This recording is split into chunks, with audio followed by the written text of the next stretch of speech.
This episode is brought to you by Santos Threads. Make sure to visit Santos-Threads for the latest and greatest in men's and women's Latino urban inspired streetwear. Visit SANTOS-THREADS.com. Hey, you are now listening to the Santos Says podcast, episode number 37. Once again, back with you. Happy to be here. Of course, time goes by when you're having fun. And on this episode, I have a special guest with me. This person is a fellow podcaster. She is... Hold on. Before we get to that, make sure you, if you're watching on the YouTube, hit the like, the subscribe, the whole thing, of course. Thank you, guys. And make sure you follow me on social media, Instagram, Santos Thread Shop, TikTok, Santos Thread Shop. And away we go. If you're watching on YouTube, hit the like, subscribe, comment, share it, the whole thing. All right. Once again with you, episode number 37. On this episode, I have a special guest with me. She goes by the name of Yovy D. Now, she is not only a podcaster, she came from the broadcasting world. She is a Latinx / Afro-Latina advocate. She's got great experience, great perspective, and I'm going to talk to her about her career, about her life, her experiences, and of course, like as you all know, this is the as part of Women's History Month. As part of Women's History Month, I thought she'd be a great guest to have on here, and I will be conversing with her momentarily as she will join me on this. She has a lot to say. She's got great opinions, and I not only that, I actually had the privilege of joining her on one of her podcasts. She has one of the podcasts. She has two podcasts. One of her podcasts is called Chombita Chronicles, and I had the pleasure of speaking with her. I did the interview mostly in Spanish on that interview, and she was gracious enough to have me on there, and I really appreciate having her, having me on her platform. And I wanted to have her here because, quite frankly, I am a fan of what she does, and I feel like she offers great perspective. And so, for that reason, I think it's great to build and connect with people like this. So it's funny, one of the things that we in this life, when we're podcasting, first of all, I didn't know how long I would be doing the podcasting thing. It turns out that I really enjoy doing it. So, but when you're on this journey, you come across all kinds of wonderful people when you scroll through social media. And Yovy was one of those people for me who, when I came across her through a mutual friend, through a mutual friend named Moso. You guys might have seen him. I've done podcasts with him in the past, and through him, and we connected, and so that's when she invited me to her she invited me to her platform, and we were able to go from there. So I really enjoy. That's one of my favorite things and the most underrated aspects of this whole journey, if you will, is the connections that you build. Not just business connections, but you build personal relationships with all kinds of people. It's not just about business. It's not just about, let me have you on my platform to see what engagement I get. You have me on your platform to see what engagement you get. No, I think it comes to being colleagues and having that mutual respect. And I think that camaraderie that I've been able to share in is something I did not expect. And quite frankly, was a pleasant surprise for me. And so I've made good friends in this industry or in this practice of podcasting, which, again, I didn't come from a communications background. I didn't come from a podcasting background. It was something I wanted to do. I had aspirations to do it. But certainly it was not something I had in my plans. And so it turned out for the better, some of those relationships that you make along the way, that was one of the underrated aspects of this. And so I tell people all the time, like, I'm a clothing guy masquerading as a podcaster. but I didn't realize that I would enjoy it as much as I have or as much as I do.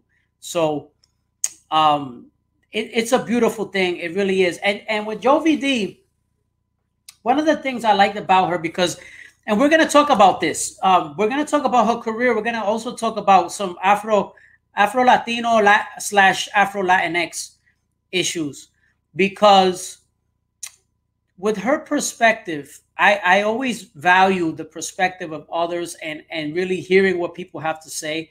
And on this topic is something very interesting to me. It's very um, it means it means a lot to me as well because I'm all for the culture.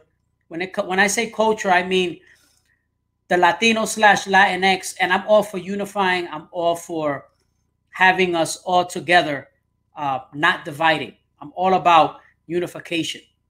And so for me, it's always a it's always been a thing for me, even growing up in New York City. Seeing all the different people. You're surrounded by all kinds of people from all walks of life, races, creeds, religions, all kinds of backgrounds. And so I always had a sense of togetherness and community. You get on the train with like a million people, people from like 100 different countries on one crowded train. And that would be a reality. And so for me, I always was someone who looked at unity as a thing that was what I valued the most. Unity is something that is very important to me, and so not just with the Latinos, obviously, but in the whole entire world, with all of us. And so I try to find commonalities as opposed to finding differences. That was always my thing. So that's where I'm at with that. Now, without further delay, the person of the hour, the guest, I want to welcome here my guest. And again, it is Women's History Month, so it is very fitting to have this person, someone who I respect, someone who has great background, great perspective. She has two podcasts, not just one. She has two. Okay. She comes from the broadcasting world. She is a Latina, an Afro-Latina. She is viene con sabor. And of course, also Panameña. So we already know. Here we go. Welcome to the show, Yovy D. Hey, welcome, welcome. ¿Cómo estás, ¿Cómo Santos? estás? Thank you for having me here. Thank you for your audience. Hola, hola a todos. Y como dijo, ¿cómo están? Can you hear me well? Yes, yes, I hear you perfect, clearly, perfectly clear. Awesome. Um, I, so what I was saying in my introduction really was how what was fascinating to me, I was saying how building these relationships, building the connections that we do, right? And that I was saying that you were gracious enough to have me on your platform, Oh, which of course. which I appreciated, and I also talked about that. Um, so we'll start. So I appreciate that. Thank you. I was saying how you're so versatile. So we'll talk Oh, about that, right? We'll talk about that. But I guess before anything, let's go into to you, right? Yovy D, yes, yes. you tell us about where you come from. Well, definitely. Well, let's start from the beginning. That's a good question.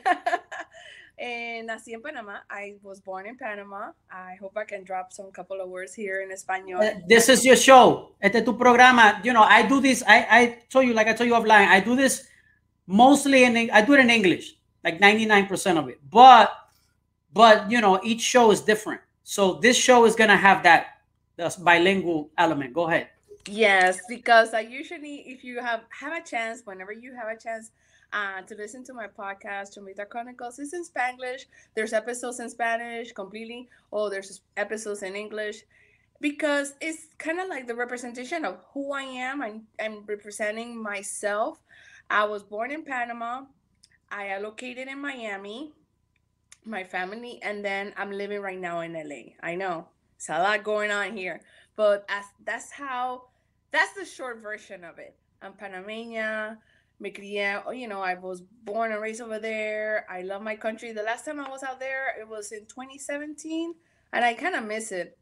So pretty soon, and sharing the same experience like everybody else with this panini. I call it panini, panera, whatever we're going through. But Right. we getting through, and yeah, then I allocated myself in Miami. I ended up going to college in South Florida. That's where I remember that I studied business administration, but then as an only child, I'm going to speak for myself. I felt like I just wanted to do something different. And I was like, I could have been an accountant, an auditor. And I'm like, all these great careers, but I'm like, I need to like spice it up, make friends. I don't know, you know. And I was like, I want to study TV production.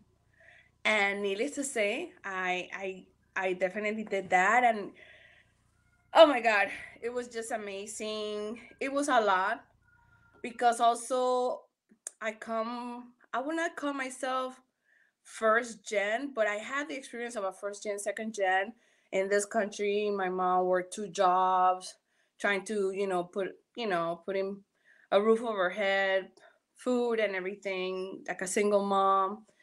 And I had to really figure out a lot of things on my own. And I literally ended up paying my own way through college. It took me about 10 years, and at one point you want to give up, but I could not give up. And I stick to what I wanted to do, and with support. And at the time I started also working.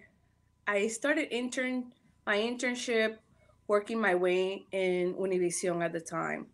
So I had to figure it out. Do you do both? Work full time, go to school, study, and just be persistent and believe in yourself.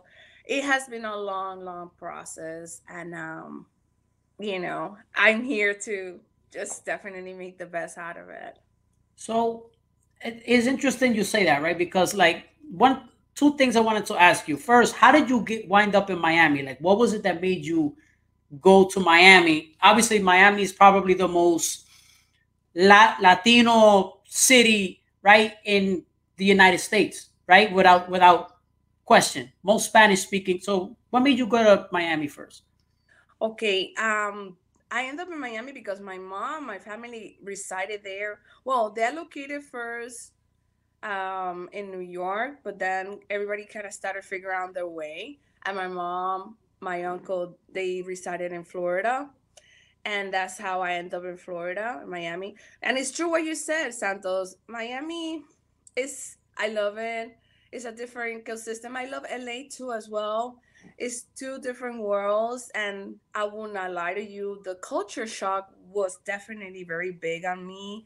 Um, Now I have a word, which is Afro-Latina, but at the time when I got to Miami, that narrative of divide and conquer, separate yourself from Black Americans, or don't, I changed my apparel from gold to silver. Like a lot of things were happening where people would look at me. I I felt still overall embraced by the Black African community, by Latinos also, well, but it's in a different, I would say, in a different scale. That's my experience. I can speak about it because people will tell me, "Oye, tú eres cubana," or "Tú eres venezolano." There was more sense of awareness in Miami of Latin people, black Latinos, Right, right. Of course, yeah, of course. especially in The the north. Caribbean influence, Central America, South America, yeah.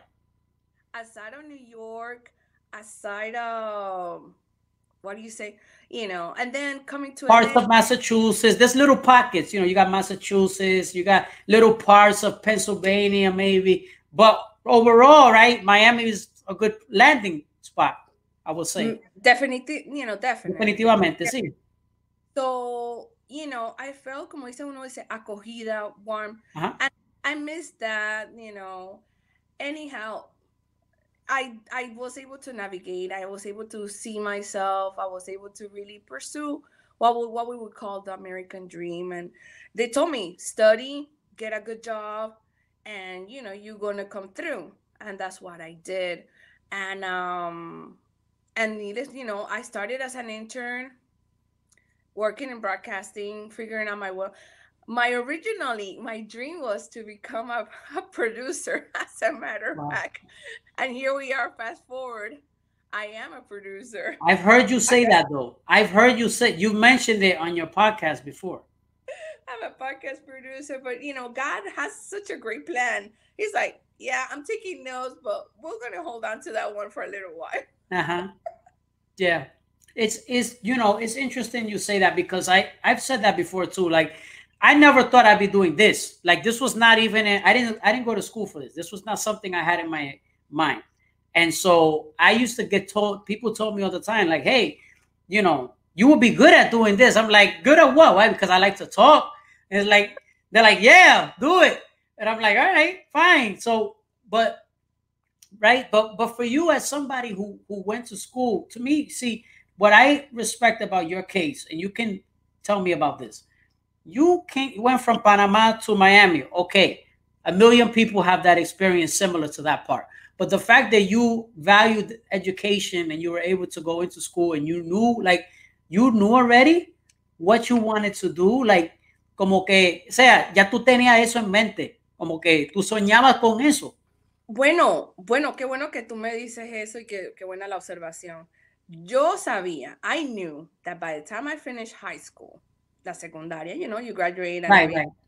And I was like, I was good at accounting, as I say, finance, and I still love it to this day. I do good budgets and financial, but I knew that I was like, I am, how you call it, like extroverted but introverted. Like I can tell. I can tell. I knew that already. I knew that about you because you have a. Go ahead, explain. But I knew it.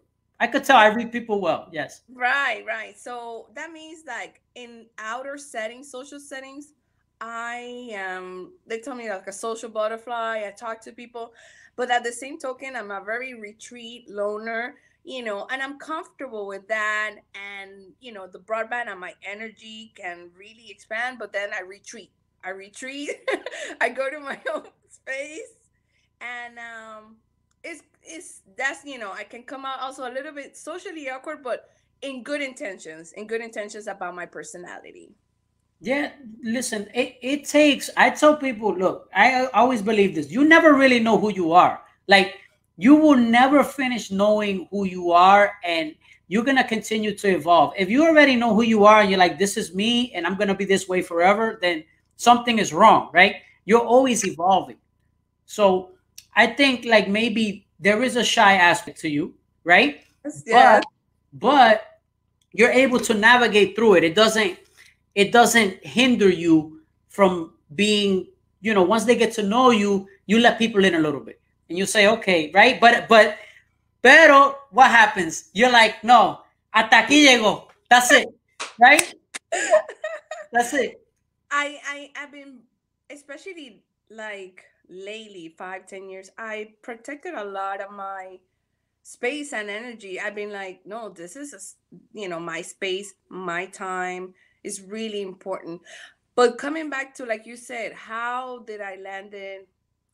I felt for the same reason, like you said, I'm an only child. I have always been able to be around, because I was raised with my grandmother, mi abuelita. So I was around grown-ups. So Right. the conversations that I will have is like grown-up talk, but I'm a young person. And Yeah. people were like, I would not relate for a long time with people of my age. I will relate to people older than I was. I had that conversation kind of skill, like small talk. Right now, currently, it just doesn't do it for me. Give me something deep that I can think about, elaborate. I spent quite a bit of my 20s with self-help books, you know, curiosity, understanding. I had always questions like, ¿por qué esto? ¿Por qué aquello? And this, this need that I had to learn. I like to learn. I like to read. I question, the parallels of thinking, and that's what I was going through. So Yeah. very nerdy. Very nerdy. No, listen, there's nothing wrong with questioning things. And I always have a joke. Like I have a joke with people who know me growing up. I was like, I got kicked out of the Catholic Church because I asked too many questions. imagine of all the places, right? Santos, right? Right.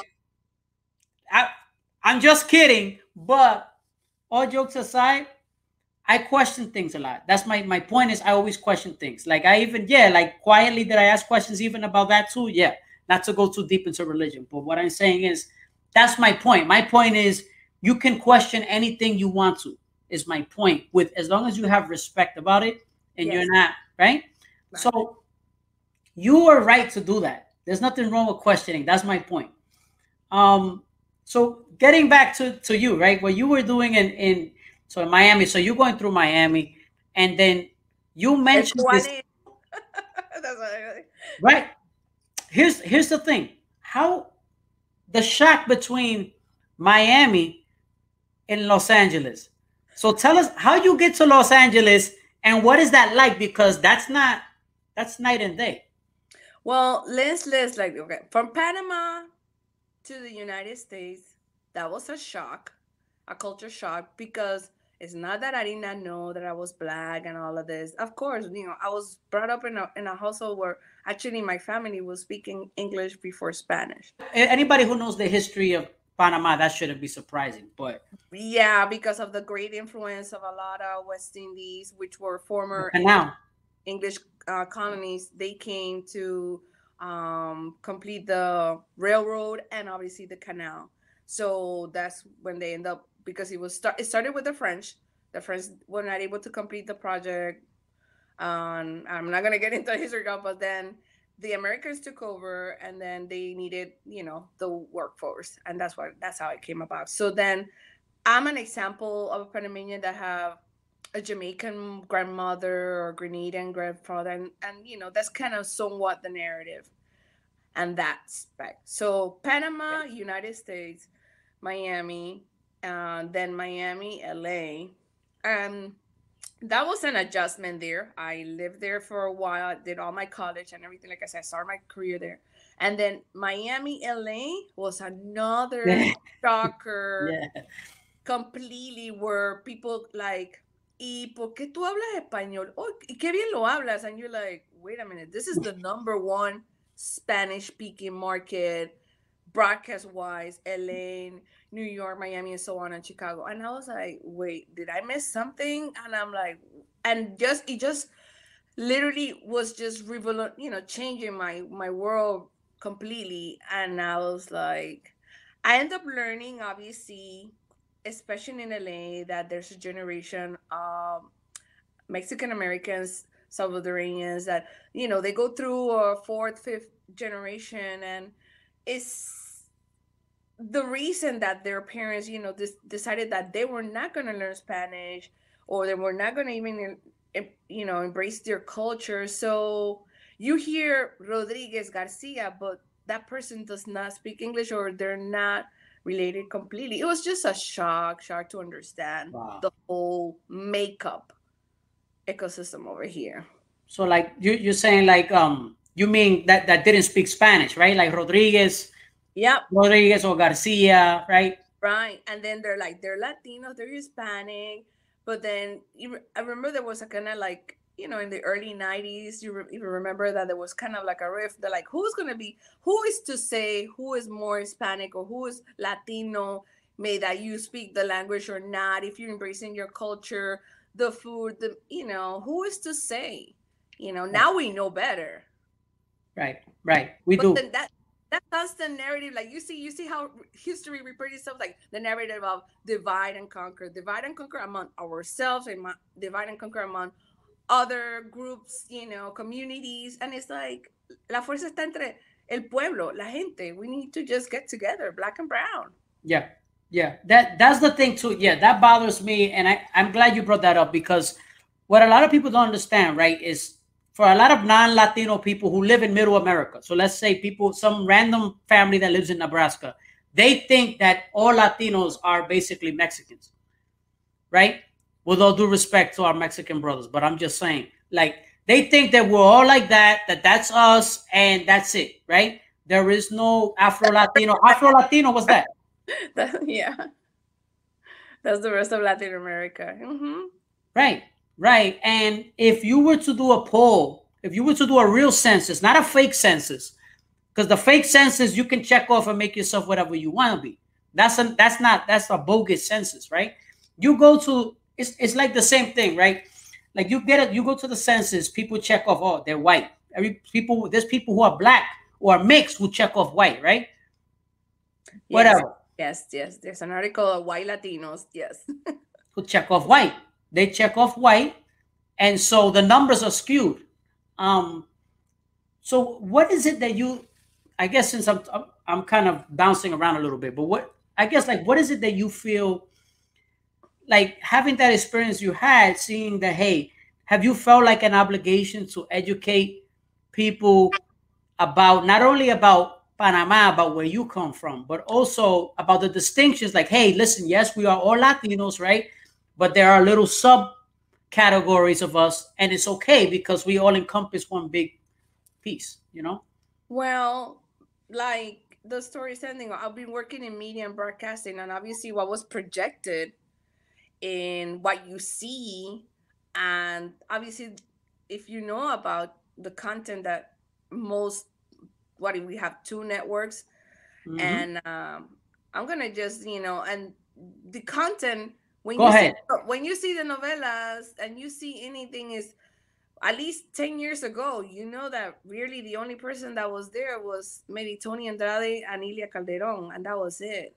Yeah. And thank God now, it unfortunately had to happen based on what happened to George Floyd, that it just really brought more consciousness to our inner circle among Latinos. Like, say, this is the conversation that we need to have. And we need Absolutely. to have now. Absolutely. It was the elephant in the room. I told you that. Remember when I went on your show, I told you we need to have this conversation. We need to have this conversation. And thank God, we are having it. We are fostering, we are educating each other. When the LA thing came about, because also at work, the microaggressions, now I have a definition to it. It was just very resistant of, okay, you are our boss, you are black and you have this accent. So when you have this accent, it means that you don't know anything, or maybe you're not bright enough, instead of, oh, maybe she speaks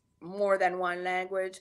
And I end up winning those, my employees, or at the time, but it was very difficult. They were like, well, why are you in this position? Who brought you here? Why this? Why? Like, and I was like, oh my God. And I felt like at one point I really wanted to just really quit and leave Santos. I was like, I'm running away. I'm like, I don't want to deal with this. But this was my dream. I said, I want to become a manager, but then entailing the etiquette of business and supervising and leading people, it was quite a challenge.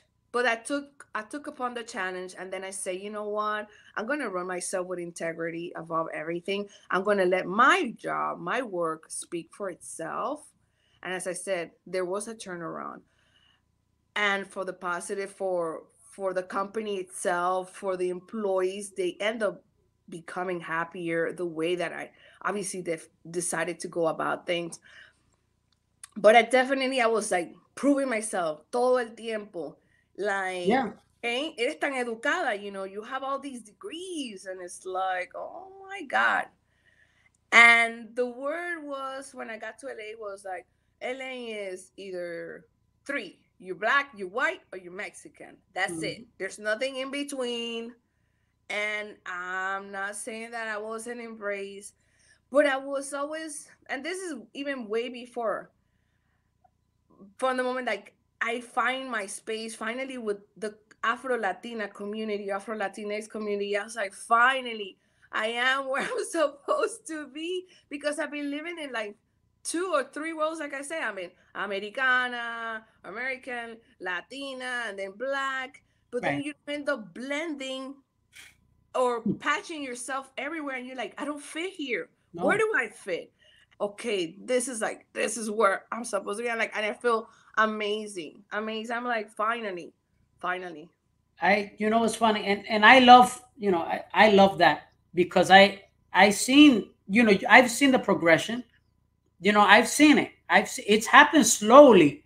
Now there's still a lot of work to be done. like what you talked about with the novelas, the telenovelas, which Me. I've mentioned to you in the past. Um, and there's a lot of parallels, right, with your career, because like you've said, you've talked about how you have felt like you've had to prove yourself. I'm sure those actors and actresses, they're afraid in a lot of instances because they're like, I don't look like what they cast, right? Yes. What is what is it that you what do you think right now about the current landscape? Because I find Telemundo is like I've seen more Afro Latinos on Telemundo than I would see on Univision typically, but it ebbs and flows. It's never enough. It's kind of, it's still not enough, but it kind of ebbs and flows. But I feel like what I've seen with Univision historically has not been. And again, you don't have to go, because I know you came from there, so you don't have to go too crazy. But Okay. No, well, the Univision has two channels. I'm not a spokesperson. I no, just I know, but for what I know because I've been there for a while. And I made most of my best coworkers in that area. Like, I invested almost 15 years there. Um, the good news is that they're learning. Now we have Amara La Negra and I think other representatives and Unimas. They have this other younger girl. What happened is it all comes down to ownership. That's why everybody's like, create your own. Let's create our own spaces. mhm. I believe in projects like this creator and filmmaker Nadia Simone with Latina, creating spaces for ourselves. I'm like, if we're gonna sit down and say, okay, well, Univision doesn't make novelas for us. Well, can we create our own novelas? Can we Mhm. fund our own novelas and projects and production? We can. I'm like, we have Netflix, we have all these stream services and platforms that nobody's really stopping us. Um, there's this great girl that she created a cartoon that is called Hella Black Mexican. And also it's about her journey because she's black, she's Mexican, and also Dominican. But, and it just takes it for another level because her mom is a person that looks like you, Santos, and is just going through that journey of identity. She said, if I'm going to sit down and wait to somebody create a cartoon or an animation about a brown, I'm like, I'm not going to wait. I'm going to create it myself. Right. And what we need to take back that lead and control. Is yes, it is very difficult for people to invest or believe in our projects, but really, technically, nobody's stopping you. And that's where podcast kind of came as a venture, as a channel for me to say, okay, I may not exactly be, but it's an extension of what I you know live projected because I did the programming, but I studied the craft and the skills, and then podcast came about and I was like, this is perfect, this is exactly what I need because I like the sense of people to hear my voice, my diction. I don't mind being on camera, but then I believe that I bring that closeness when I share these stories that we have Afro-Latinos historians, we have Afro-Latinos filmmakers and musicians, but then when you come to my show, Chombita Chronicles, it's like you hear the historic events, but these are the stories of the people that went through these moments in their space, being the experience of being Afro-Latino or being multicultural. You have a Chinese Nicaragüense, you have a Puerto Rican, Dominican, a variety of people, or Mexican, black, and the stories are it can go in different ways because then it's ethnicity, but it's an experience that we share among us. Yeah. No, and I'm glad you brought that up. So, you know, talk to me about, obviously you have two podcasts. Yeah. So tell everybody the distinction between the two different podcasts. Obviously I know because I've heard them both.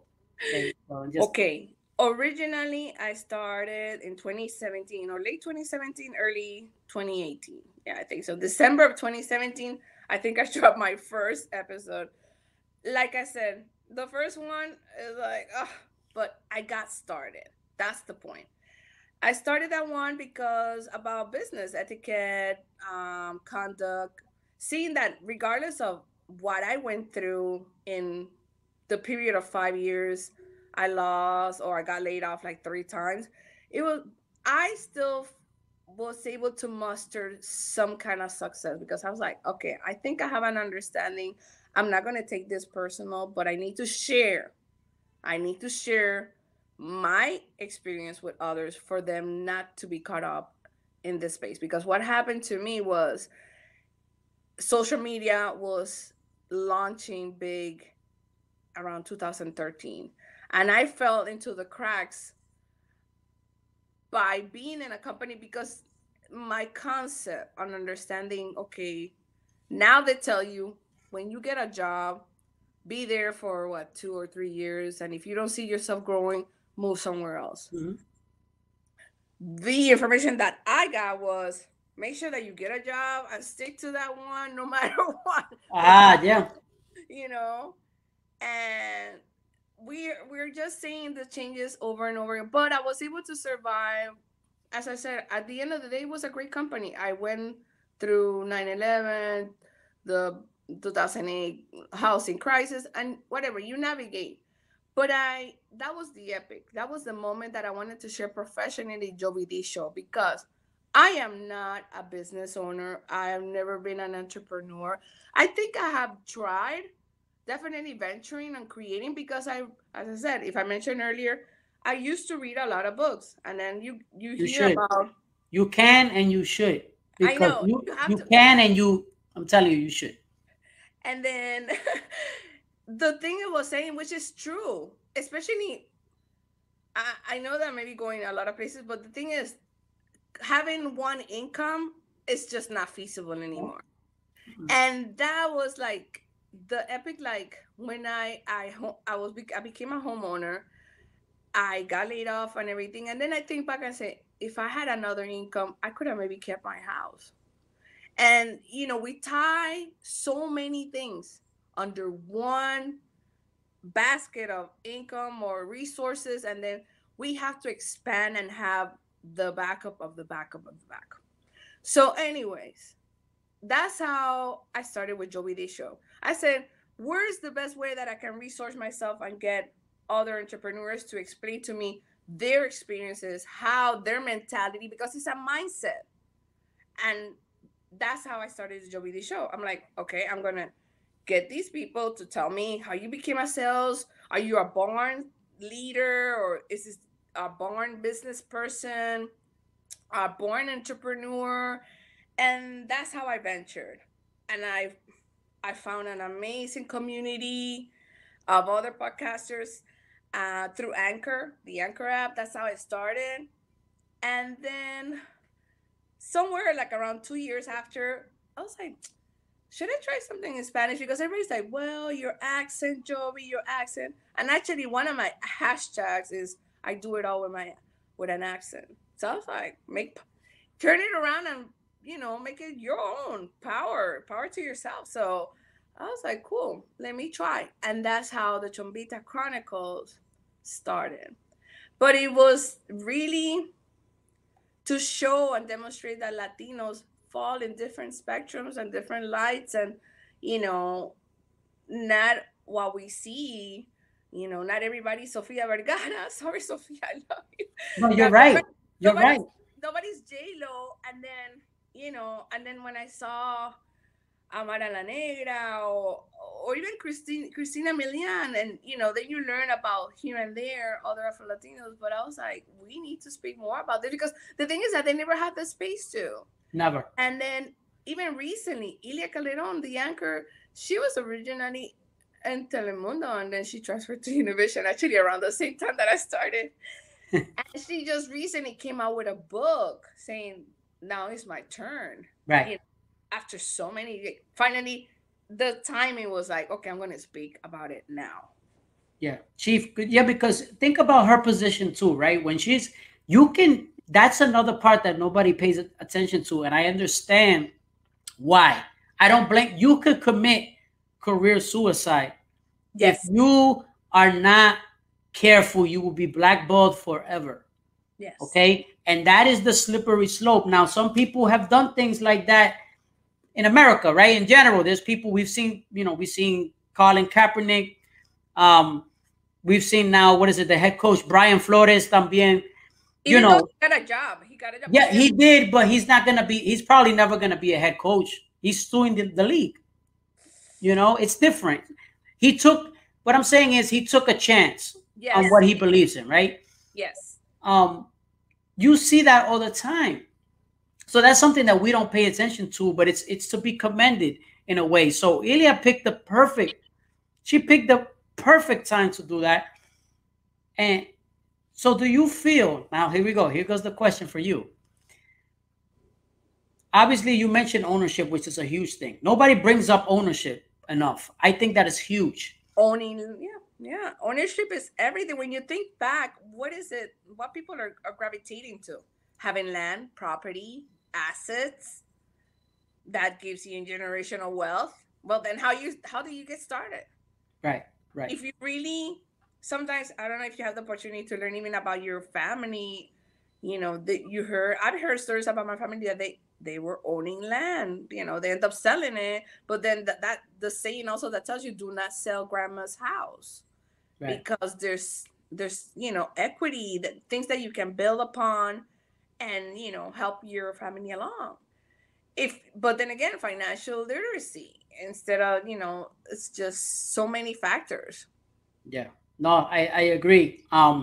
So you think now, obviously, the tide is starting to turn a little bit. I think, right? You think the tide is turning? People are speaking out and wanting to learn.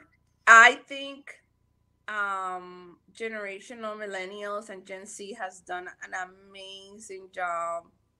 amazing job in speaking up, in definitely, you know, putting the work, and then being supported by persons like me, Gen X. So and there's more voices, the bloggers. I definitely believe that they have helped, and I took it upon. I would never say that I did the podcast for a hobby. I did it for journalizing my own questions, my own insecurities. Like, I think I'm not the only one that feels this way. But my underlining, or my silver lining, was I was in corporate, I was in spaces where I was the only either Black person, woman in these spaces. And I was like, wait a minute, I need to really reassess, because if I see somebody else that looks like me, usually they're in a space of service, help.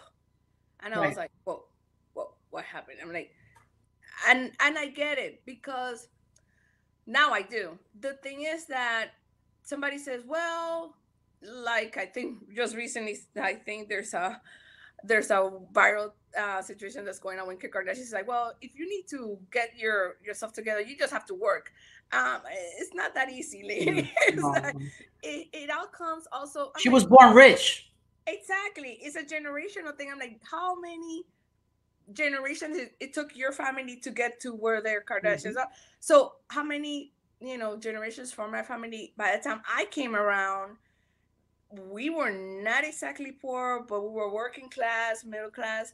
But then my family foresee that, you know, the next step was to be offered at the time to come to the United States and so on. But then for somebody that is really, really poor and their family has not gotten to the point, it's not going to be easy. It's almost sometimes impossible, because it takes almost 7 to 11 generations to come to become just working class. That's it.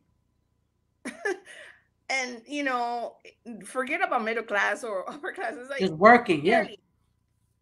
You know, so I am the result of the work and sweat of all of my other ancestors, to, you know, that had brought me all the way to this point.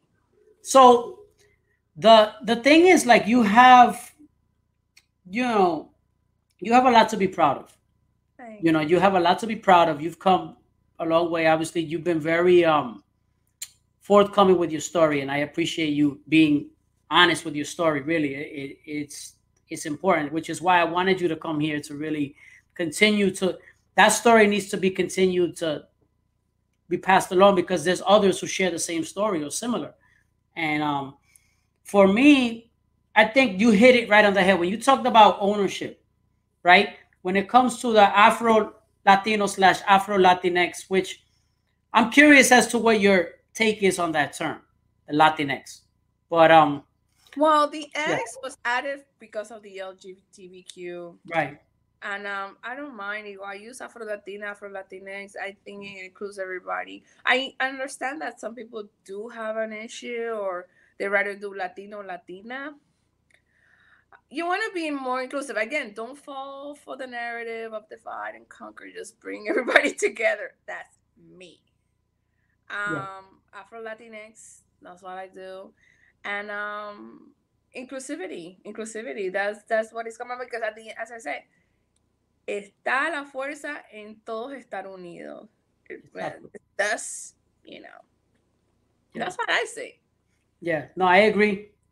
I You agree. And I know, I just I know that as I said, and early in my podcast, even the word Afro Latina, when you told me 10 years ago, 5 years ago, I would have tell you I don't feel comfortable with the word. But now, like when you sit down and learn, the thing is also I gotta speak for myself, and I think maybe also most Panamanians may relate to this. By the time I was in school, but it was in 80s, 90s, history class completely erased the explanation of the Afro Antillanos whoa, or whoa, West whoa. Indians. They started, the textbook said, they started with Cristobal Colon, and that's pretty much, and then other couple of things here and there. So, that throws you off completely. And then when you really learn the real history, Santos, it makes you so mad. And it's like, no. I'm getting mad right now as you're telling me.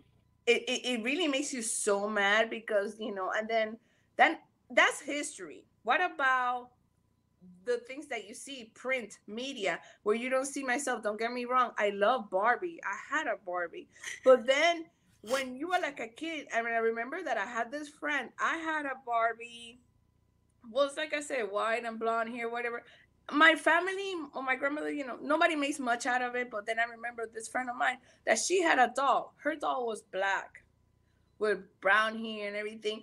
And I'm like, am I missing something? And this is me as a kid. And it's just the projection, representation matters. Seeing yourself through others, through, it makes everything matters is a different. Um, and it makes you think differently. But then it's very difficult in certain way because my family, they're so diverse. You like Santos, you look like one of my cousins, and it's just like it just goes like a long rainbow and understanding. But it was very prevalent, thank God, because I had grandparents. I was lucky to meet my great grandparents that they will tell me, hey, this is where we come from and this is the history that we have. That breaks my heart to hear that, because when you think of Panama, you think of diversity, right? You think of diversity, you think of a multi-rate people. Anybody who knows, right? You think of multi-racial. You think of the indigenous people. You think of Yeah, the Afro Caribbean elements. You think, right, all of that. You think of Spanish, the Spaniards. You think of all that stuff. yeah. So it's like, how can I say, when 25% of your own population is mostly black, and then, they completely, I just learned recently, like we had a black Afro descendant president. And I'm like, how come they never spoke about it? Mm. I was like, wow. They erase, yeah, they try to erase these things from the history books, and it's psychological warfare. Yeah, so anyhow, the good thing is that we bringing it back. And the other good thing is that we giving people their flowers, and the pioneers, the women, the men, also anybody that contribute to make the history, and also especially Haiti. Yes, Haiti is the root of independence of all the rest of yes, Latin America. yes, If it that's wasn't for right, Haiti, that's right. we were in, the independence, and it's just given in, a country that has gone through so hard, has been punished so harsh for have done that. So I definitely send my support to the Haitian people, and yeah, it's learning and re-educating yourself. The only thing I will definitely say is that I don't have anything, but I personally made the decision that I was not gonna watch any more enslaved or slavery, kind of movies, because I think we're more than that. And Yeah, I find it really unfair for any actor or actresses, like, this is the only roles that are available. Come on now. yeah, You know, yeah. I agree with we you. can do better.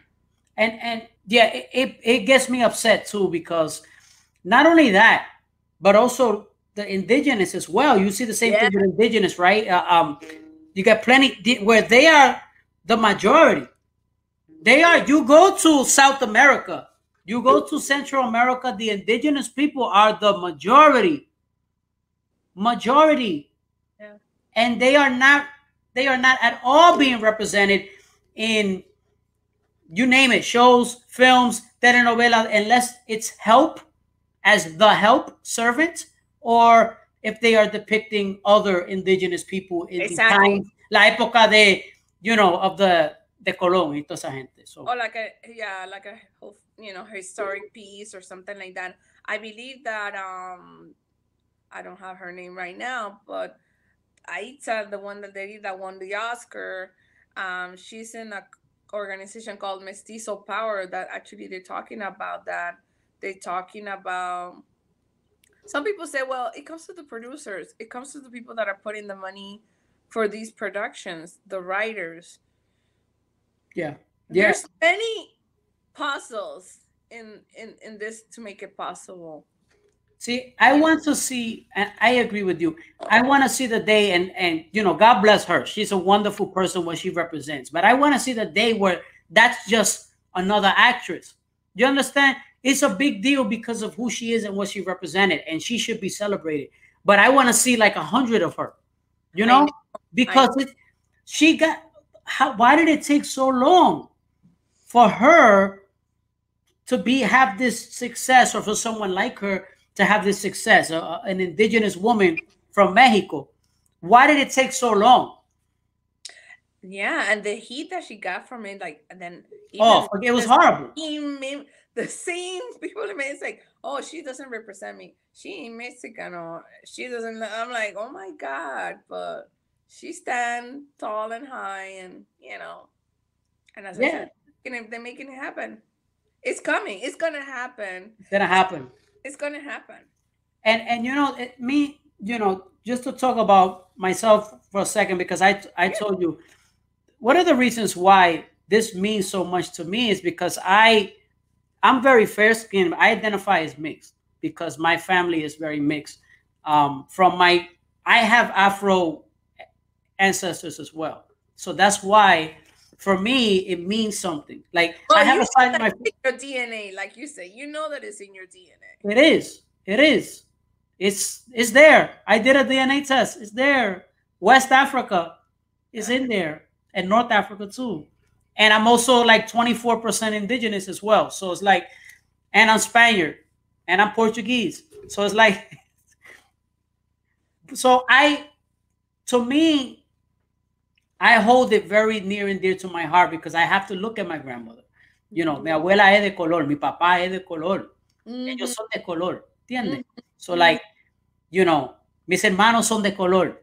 I'm lighter than them. They're darker than I am. You understand? So like my uncles, tengo tíos que son de color también. So it's like, you understand? So it's like they're all an extension of me, and I'm an extension of them. So like, But you just can't. because I look a certain way doesn't mean I'm one race. That's not how I look at myself. Nah, there's just, honestly, lo que existe es la raza humana. Hay diferentes etnias y culturas que todos compartimos, but it's just like it's one human race, Right. and it depends on location, and it's great. Honestly, you are the greatest ally because you have the knowledge, you have the power in that sense that you like, listen, I know what I know, and I'm gonna just make sure that I'm gonna reading, in within your space, within your, that you can extend that education. I love your thoughts. I love when you are inspired and you give these, thoughts about life. And I really, and it comes out so natural from your perspective, how you put it together. I appreciate that. When I see your IG stories and your reels, I'm like, this guy gets it. He gets it. No, I appreciate that, and a lot of what I do, I appreciate that coming from you, especially because I hold a great deal of respect for you too. That's Oh, why I had you here. It took a little while to come in, but the schedules and everything. But um, a lot of what I do, from my designs, from the stuff on my clothing, what I do, I do it in a way that's not. You ever see people like they're being very preachy and stuff? I'm not preachy. You no. you know what I mean by that? By very. The way that it comes to me is like, es que it resonates so much because you're talking about common life, moments, episodes that we have to, there's days that we don't have a good day and there's days that we just don't have it in us.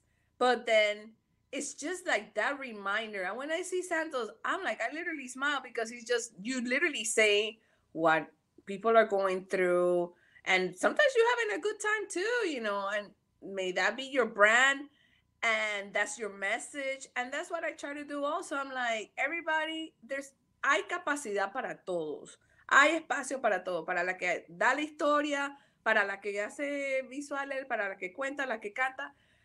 Y yo comparto, I just bring the testimonies of what people go through and say, was my experience as a Black person in the United States with this kind of heritage, with this kind of appearance. And that's how, went along.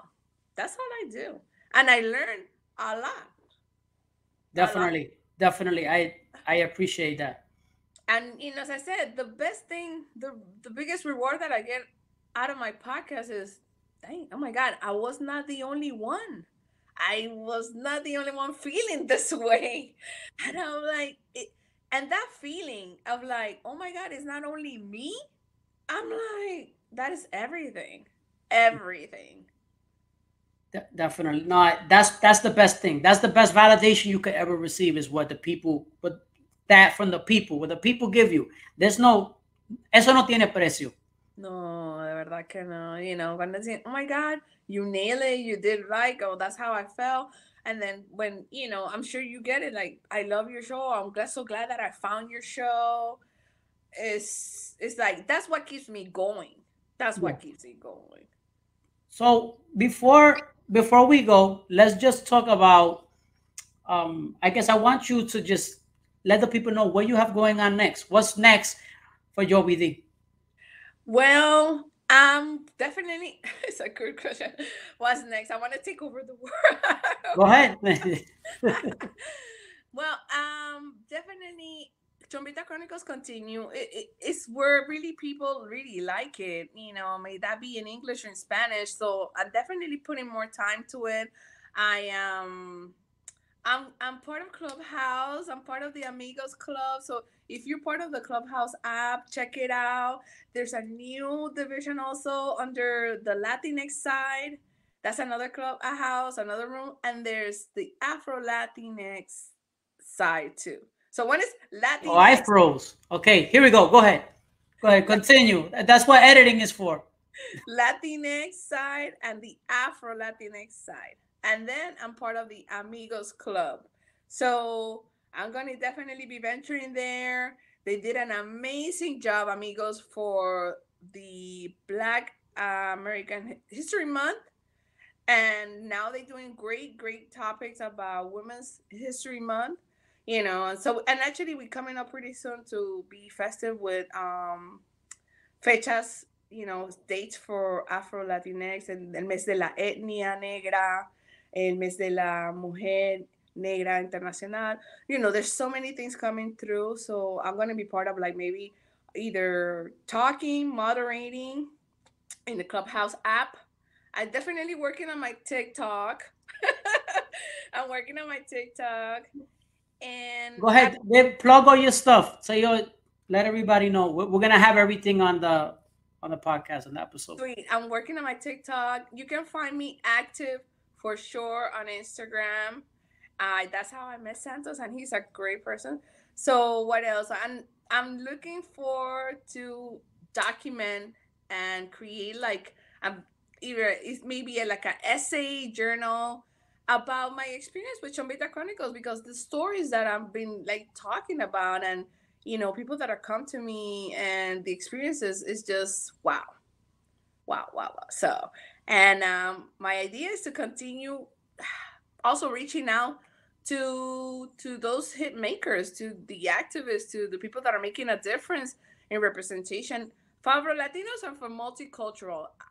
In my space, it's all about community and how you are creating that impact in your community.